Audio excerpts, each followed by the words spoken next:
Hello children, class 10th. Welcome to my YouTube channel C Maths. Today in this video we are going to discuss the remaining questions of exercise 3.6. Question number 1 ke I hope you have completed question number 1 all parts in your homework register. If there is any difficulty then you can ask on my personal number. Now question number 2. Question number 2 में statement यानी कि word problems हैं. First of all you have to frame an equation, frame the linear equations and then solve it. तो first part है Ritu can row downstream 20 kilometre in 2 hours. Ritu, row क्या होता है? नाव से जाना. रो होता है नाव चलाना. रितु नाव चलाते हुए डाउन स्ट्रीम मतलब नदी के निचले हिस्से तक जाती है. 20 किलोमीटर 2 घंटे के अंदर कवर करती है वो. ठीक है. और अप स्ट्रीम यानी कि ऊपर तरफ आने के लिए, ऊपर की तरफ आने के लिए 4 किलोमीटर 2 घंटे में कवर करती है.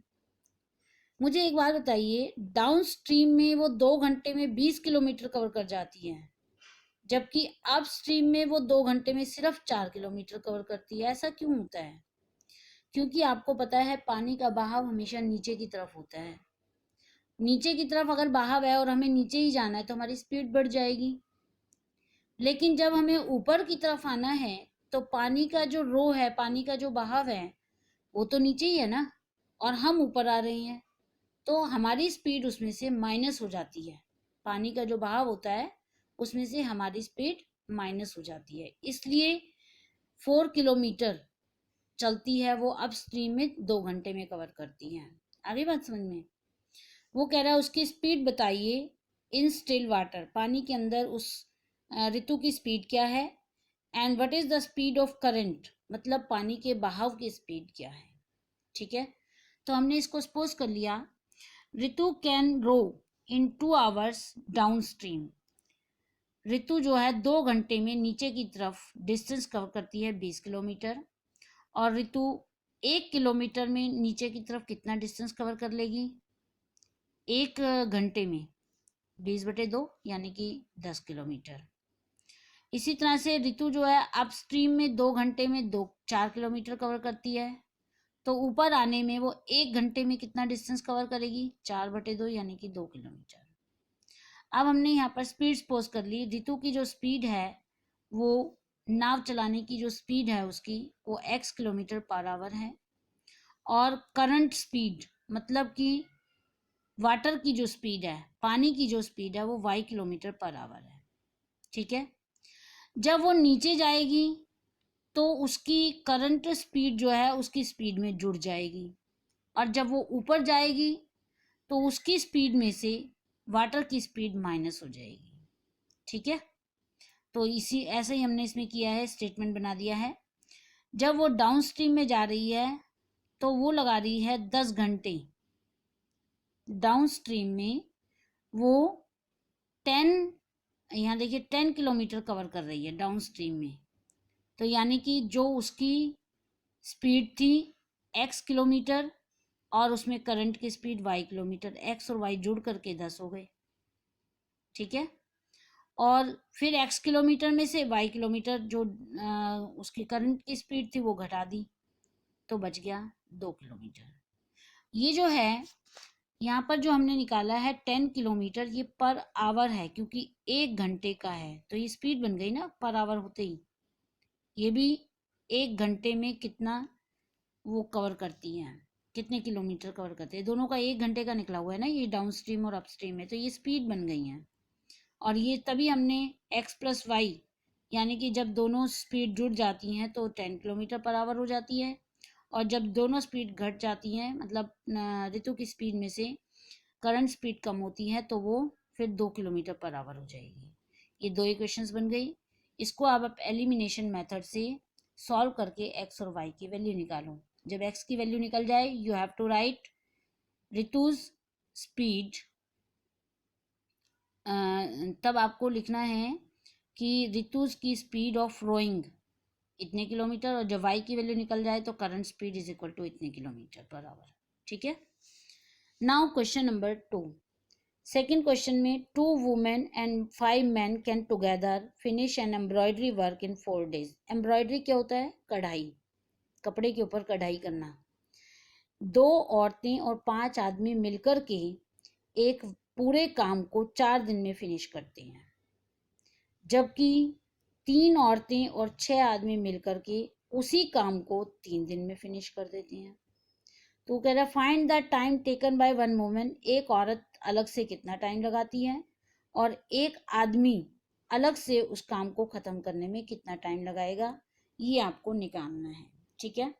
तो मैंने यहाँ पर एक क्वेश्चन बना दी है, सोल्व आपको खुद करना है।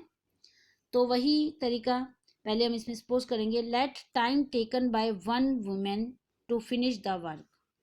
एक औरत उस पूरे काम को खत्म करने में x दिन लगाती है, ये हमने सपोज कर लिया, और एक आदमी उसी पूरे काम को खत्म करने में y दिन लगाता है। ठीक है।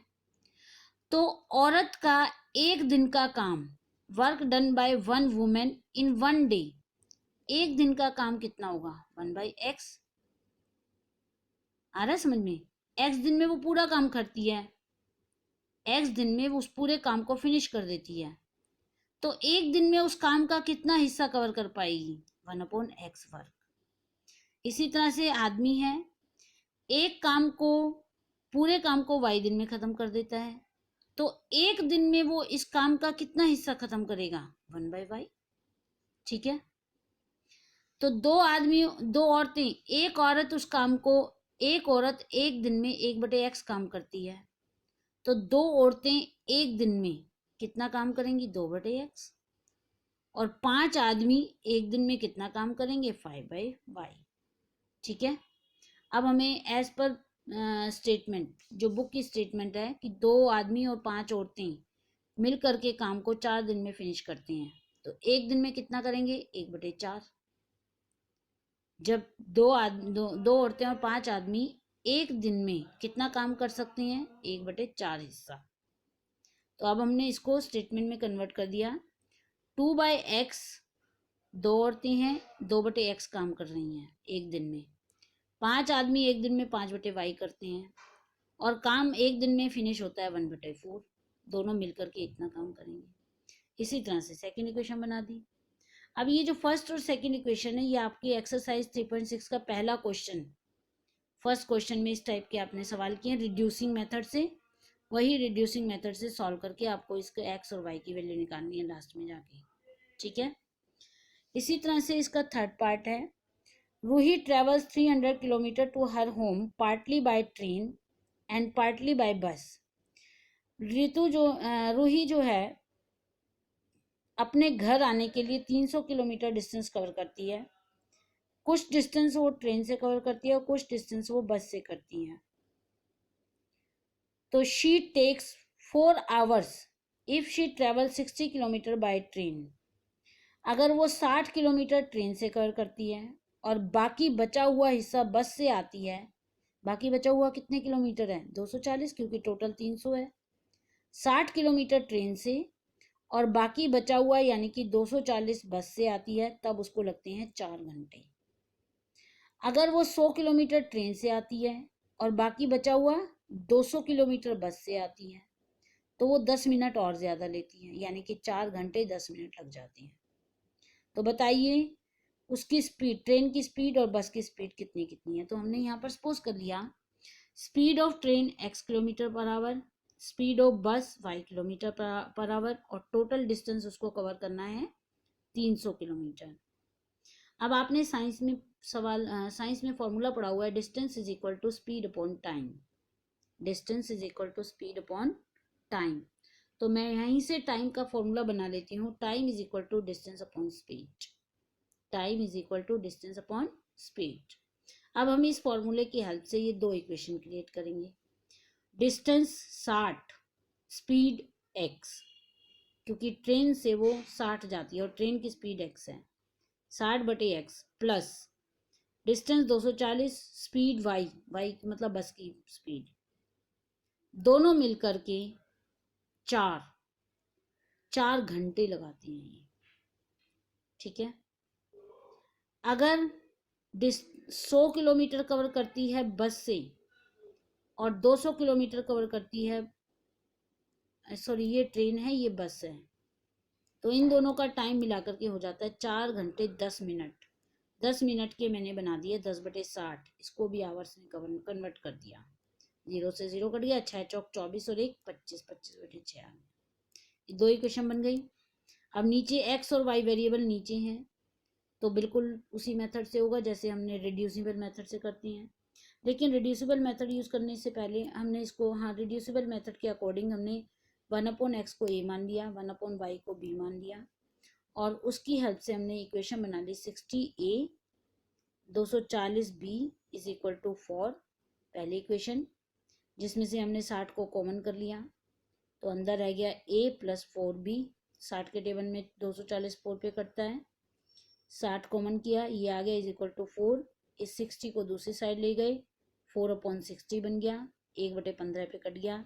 फर्स्ट इक्वेशन आ गई a plus 4b is equal to 1/15। This is equation number 3। अब आप इसी तरह से सेकेंड इक्वेशन बनाएंगे, 100a plus 200b is equal to 25/6। 100a कहाँ से आया, ये 100 है, 1/x को आपने a मान रखा है, 100a बन गया।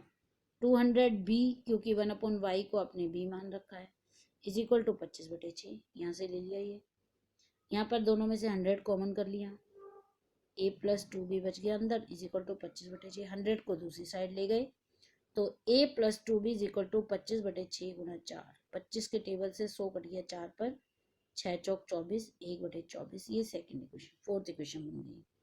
अब इन दोनों इक्वेशंस को हम एलिमिनेशन मेथड से सॉल्व करके a और b की वैल्यू निकाल ली है पहले हमने यहाँ पर इस तरीके से।